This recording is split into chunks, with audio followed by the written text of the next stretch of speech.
praying on Sunday saying, God, please tell me how it's going to happen. And I hope I've got the word. But first of all, I want to say without question, Trump is going to win the election. And that doesn't mean you sit home and don't vote. That means you get out and do everything you can to work. But he's going to win. That's, I think, a given. But after he is sworn in and his vice president is Mike Pence, then trouble is going to happen. He's going to be challenged by the Chinese, as you couldn't believe. He'll be faced probably with some kind of a war. The North Koreans are going to have nuclear weapons. They're going to threaten us. The Russians are going to do everything they can. The Turks have got their things going. And after Trump is sworn in, we're going to see civic disobedience in our America that will just be mind-boggling. The country will be torn apart. But you talk about Trump derangement syndrome, it's going to be horrible. Because already, without anything happening, we've got trouble in the streets. But there will be at least 2 attempts on the president's life. And it's going to be very difficult. So I would just urge you, if you should pray for him. But now in the process, that this confusion is happening in America, and it looks like our country is being torn apart, the fulfillment will take place of Ezekiel 38's prophecy. And here's what it says. It says, therefore, Son of Man, prophesy and say to Gog, this is what the sovereign Lord says, in that day, when my people Israel are living in safety, will you not take notice of it? And you will come from your place to the far north, and many nations with you, all of them riding on horses, a great horde, a mighty army. You will advance against my people Israel like a cloud that covers the land. In days to come, Gog, I will bring you against my land, that the nations may know me when I am proved holy through you before their eyes. Now, that's going to be next. You're going to have Trump win. You're going to have civic discourse. You're going to have at least 2 attempts on the life of the president. And, you know, you can just pray as to what's going to happen in relation to that. But this country is going to be torn apart. And it will be the opportunity for Erdogan and Iran to come together against Israel. And that's what Ezekiel says is going to happen, that there's going to be this tremendous horde. Now, who's going to be involved in coming against it is going to be the Muslim communities on the border of Russia. And Azerbaijan is just one of them. They're already trying to kill the Christians in Armenia. And so you're looking at the possibility, and there they are. But in addition, you've got Iran that hates Israel, and they want to destroy Israel. You have some of the other countries, I mean, North Yemen, and there are a few nations in North Sudan that are Muslim, and they hate Israel. And that whole coalition is going to come together, and they're going to say, because America is so occupied, we are therefore going to invade Israel. It's going to be our opportunity to crush and destroy Israel. And so there's going to be a tremendous war against Israel. But the Bible says God himself is going to defend Israel, and he's going to wipe out that horde. It's not going to be a nuclear war, but God himself is going to wipe out that horde of people that are coming against Israel. Now, what's going to happen next? I mean, you say, all right, you got that's the next thing that's going to happen is that God is going to bring a period of great peace. And here's what Isaiah has to say, is this: after this invasion of Israel and is put down by God, there's going to be a remarkable time of peace.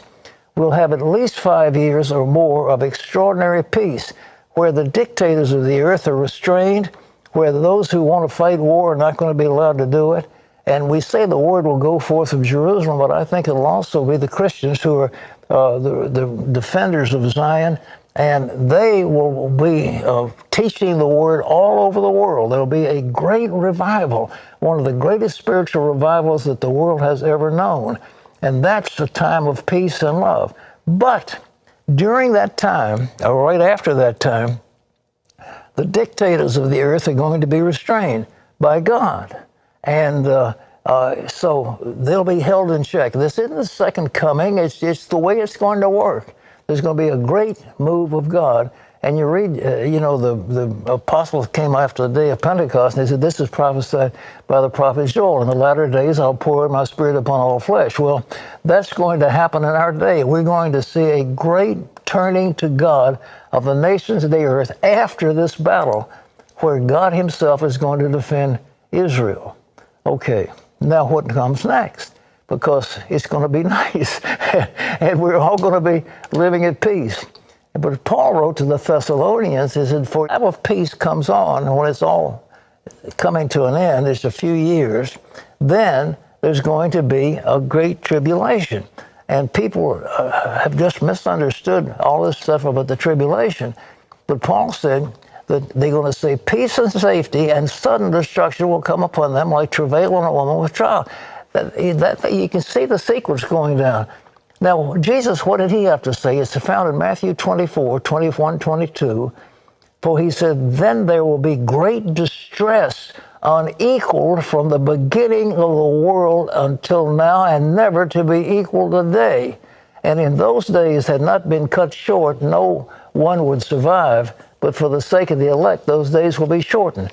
Now, what is he saying? I want to emphasize that.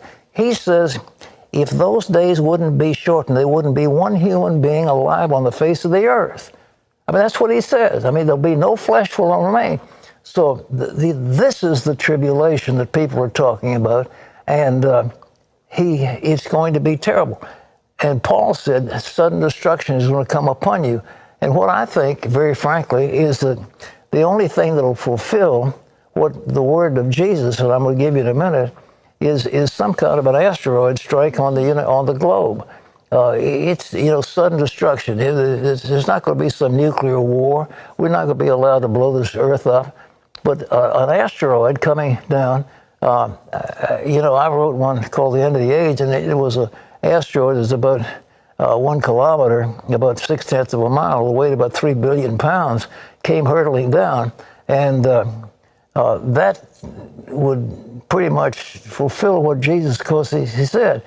And let's look again at 24 of Matthew. He said, immediately after, the distress of those is going to be so bad that unless it was shortened, nobody would be alive, and the sun will be darkened. Well, what will darken the sun?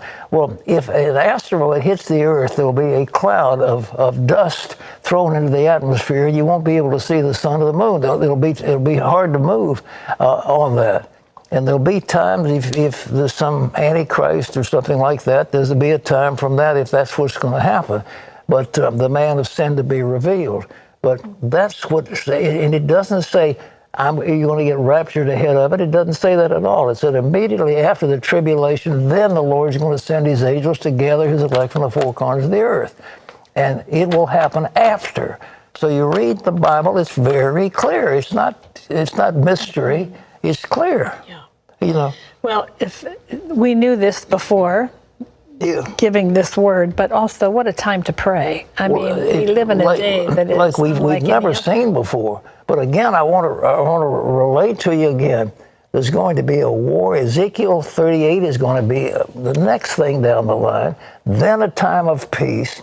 Then maybe the end. But nobody knows the day or the hour when the Lord's going to come back. He said the angels don't know it, and only the Father knows it. So I'm not saying this is the second coming, but I am saying there are things that people have thought would be during a millennial time with the coming of Jesus that are going to happen in our lifetime.